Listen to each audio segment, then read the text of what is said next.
Hello everybody, we're here with Dr. Nima Salari and we're talking about exciting new treatments for people who have neck problems. So Dr. Salari, first talk about the way these kinds of problems were dealt with in the past. Sure. Traditionally, when we evaluated patients and we thought that they became surgical candidates, either surgical candidates in order to address their arm symptoms or neck symptoms, they would traditionally undergo a cervical fusion procedure. So it would be a fusion. Now there's a new way to do it that it may be better for some folks. What is this new procedure? The disadvantage of a cervical fusion is that it limits range of motion, and a lot of patients are very concerned about that. And luckily now, through studies and the approval through the FDA, we can do cervical disc replacements for 1 level and all the way up to 2 level surgery. So this is a surgical disc replacement. Who would be an ideal candidate for that over a fusion? Sure.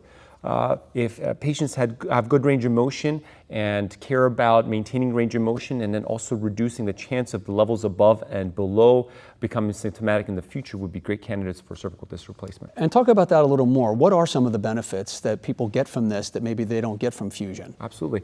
You maintain range of motion, and also there is evidence that shows that the adjacent segments above and below would have less risk of developing symptoms in the future and the risk of needing surgery again in the future. And that's something that can happen. Some of these adjacent areas can also become problematic. Absolutely. There's always a limited risk of the adjacent segment becoming symptomatic and requiring surgery in the future. What about insurance?